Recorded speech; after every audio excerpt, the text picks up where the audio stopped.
Le bombardier Avro Lancaster, coupe transversale, Seconde Guerre mondiale. Volant à basse altitude sous le ciel nocturne, le bombardier Avro Lancaster traversait la Manche vers l'Allemagne, menant des raids au cœur du pays durant les 3 dernières années de la Seconde Guerre mondiale. La création du Lancaster. L'Avro Lancaster britannique, bombardier lourd, servait surtout lors de missions nocturnes pendant la Seconde Guerre mondiale et a mené la campagne de bombardement stratégique alliée conçue par Arthur Bomber Harris, commandant en chef du Bomber Command de la RAF contre l'Allemagne nazie. Conçu pour répondre aux problèmes de l'Avro Manchester, le Lancaster a été imaginé par Roy Chadwick et l'équipe d'Avro, avec le premier prototype déployé en janvier 1941. Un an plus tard, en mars 1942, il a été utilisé opérationnellement pour la première fois, lors d'une production qui a duré jusqu'en 1946. Nécessitant un équipage de 7 hommes, plus de 7377 Lancaster ont été construits, mobilisant 1 100 000 hommes et femmes impliqués dans sa production à travers 920 entreprises. Seulement, 3445 Lancaster ont survécu à la guerre, car ils ne réussissaient en général qu'à accomplir 21 missions avant d'être perdus au combat. Bien que son utilisation principale ait eu lieu pendant la guerre, le Lancaster a été modernisé après celle-ci et a continué à servir le Bomber Command de la RAF et l'aviation royale canadienne, réalisant notamment des relevés aériens et des vols longue distance.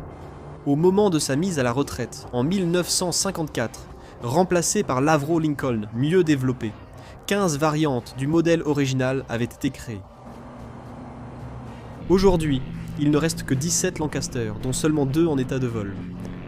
L'un d'eux vole en formation avec un Spitfire et un Hurricane au sein du Battle of Britain Memorial Flight, durant des meetings aériens et événements spéciaux en Grande-Bretagne.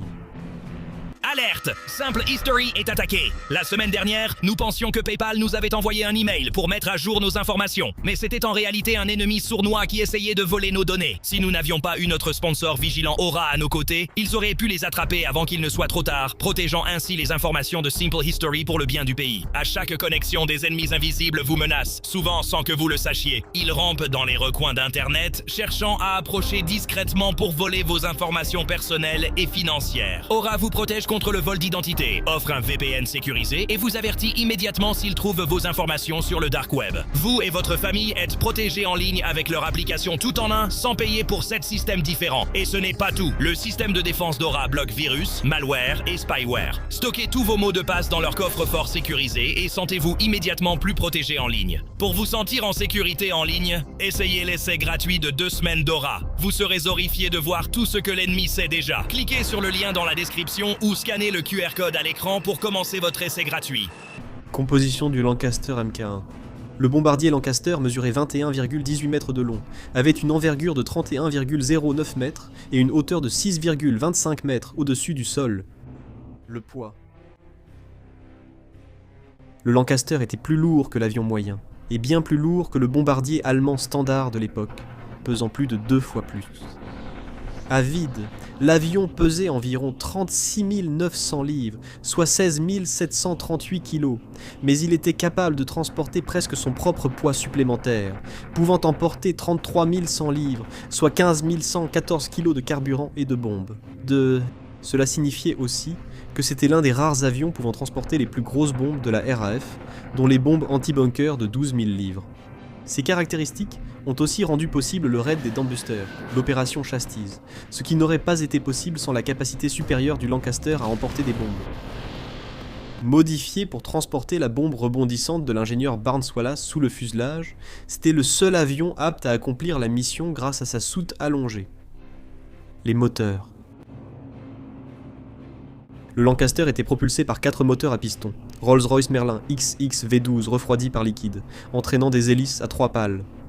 Chacun pouvait produire jusqu'à 1280 chevaux et 954 kW de puissance. Cela signifiait qu'à 15 000 pieds, il pouvait croiser à 200 miles par heure, mais avait également une vitesse maximale de 275 miles par heure. 6 réservoirs de carburant étaient situés dans les ailes et pouvaient contenir 2154 gallons de carburant au total, ce qui revenait à presque 1 gallon consommé par mile. Avec une charge de bombe de 7000 livres, son autonomie était de 2530 miles, et le Lancaster avait un plafond de service de 24 500 pieds, une énorme amélioration par rapport au moteur Avro du Manchester. Avec la guerre, la production de moteurs est devenue difficile à cause du manque de fournitures. Il a donc fallu utiliser la version du Lancaster équipée de moteurs Hercule britanniques, avec des moteurs radio, refroidis par air. Cependant, ceux-ci étaient bien inférieurs, donc le problème fut résolu en important de nouveaux moteurs Merlin des États-Unis après leur entrée en guerre. Cette variante populaire du moteur Merlin a également été utilisée dans plusieurs autres avions de la RAF, y compris les chasseurs Hawker Hurricane et Spitfire. Viseur de bombardement. Au départ, les Lancaster utilisèrent le viseur de bombardement Mark IX à réglage de cap, également connu sous le nom de CSBS. Il s'agissait d'un modèle rudimentaire qui était en production depuis sa création, par Harry Wimperis, en 1917. Cela nécessitait de plisser les yeux à travers des fils réglés manuellement, ce qui limitait leur flexibilité et leur capacité d'adaptation. Mais en 1943, celui-ci fut remplacé par le viseur de bombardement Mark XIV à calcul vectoriel, désormais reconnu comme le premier viseur de bombardement moderne. Il permettait au bombardier d'entrer les données en début de vol, puis l'ordinateur calculait et ajustait automatiquement la trajectoire des bombes pendant les missions. Cela a été déterminant pour faire du Lancaster un acteur clé des raids de bombardement nocturnes. L'équipage. Un aspect souvent négligé dans les films de guerre et les médias est l'âge réel du soldat moyen. Les équipages de bombardiers, un peu plus âgés que les fantassins, comptaient 7 hommes, à peine adultes, avec un âge moyen de 22 ans. Chacun d'eux avait son propre rôle dans le pilotage de l'avion. Le pilote dirigeait l'avion et assurait le commandement, tandis que l'ingénieur, responsable du moteur, était assis à ses côtés. Derrière eux étaient assis le navigateur et l'opérateur radio, qui traçaient la trajectoire de l'avion et surveillaient respectivement les messages radio. Les 3 autres membres géraient des armes. Il y avait le bombardier, qui était assis à l'avant, et faisait aussi office de mitrailleur de nez, guidant l'avion pour le placer en position, et les 2 derniers servaient de mitrailleur arrière et central. Parmi l'équipage, le mitrailleur arrière était le moins susceptible de survivre, car il était séparé de son parachute. En cas d'évacuation, il devait d'abord accéder à son parachute, puis l'enfiler avant de quitter le Lancaster.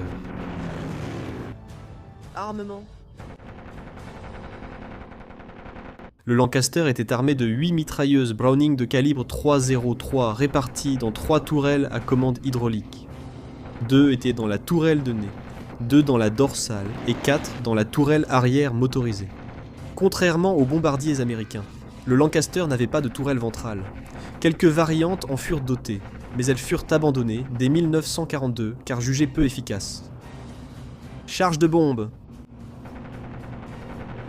Comme mentionné, la singularité du Lancaster était sa capacité d'emport de bombes, supérieure à tout autre avion de la Seconde Guerre mondiale, rendant possible des raids nocturnes efficaces sur l'Allemagne. Au total, le Lancaster disposait d'une soute à bombe de 10 mètres de long et était capable de transporter une charge de bombe de 6350 kg à une vitesse de 320 km/h. Cela signifiait également qu'il était capable de transporter certaines des plus grosses bombes à haute capacité, appelées Koguki, pesant entre 450 et 1800 kg. En plus de celles-ci, le Lancaster transportait des bombes explosives, polyvalentes, à enveloppe moyenne, ou des bombes incendiaires plus petites, comme 24 bombes incendiaires de 14 kg, ou 236 de 2 kg. Plus tard, ils ont commencé à modifier les portes de la soute à bombes du Lancaster, pour les rendre capables de transporter des bombes Cookie, HC, encore plus grandes de 3600 et 5400 kg. L'inconvénient de la charge de bombe et des portes de la soute était l'absence d'une issue de secours facile pour l'équipage. La trappe était plus petite que sur les autres avions, bien plus difficile à franchir, et presque impossible à emprunter avec un parachute.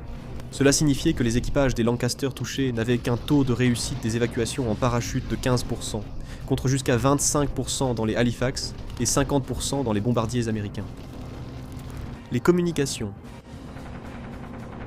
L'une des principales missions du Lancaster était de participer aux raids de bombardement nocturne en Allemagne, rendant essentielles les communications entre l'équipage, les autres avions et la base. L'opérateur radio, assis derrière le navigateur, surveillait les communications grâce à un récepteur et un émetteur radio, utilisables pour des messages vocaux ou en morse. Il devait identifier amis ou ennemis dans le ciel nocturne et envoyer de faux signaux pour tromper l'ennemi. S'ils entraient en combat actif, Une partie de son rôle serait également de servir de guetteur à travers la verrière en plexiglas à l'arrière du cockpit, afin d'avertir le pilote et les artilleurs de toute activité d'avion ennemi. Le mitrailleur arrière jouait un rôle clé, car les Allemands attaquaient souvent par l'arrière. Il les voyait donc en premier et devait alerter l'équipage. Le pilote faisait souvent un virage en tire-bouchon pour éviter les tirs ennemis. À la fin des années 1940, la RAF a continué d'utiliser le Lancaster pour des missions de reconnaissance et de relevés aériens en Afrique centrale et orientale. Il a finalement été remplacé par l'Avro Lincoln, essentiellement une version améliorée du Lancaster. Mais ce n'est qu'en décembre 1953 que le dernier Lancaster du Bomber Command a été retiré du service, et le dernier Lancaster de reconnaissance en service pour la RAF a également été retiré moins d'un an plus tard, en 1954. Des Lancaster révisés ont servi 10 ans de plus dans 4 escadrons de l'aéronautique navale française pour la reconnaissance et la recherche et le sauvetage avant leur retrait.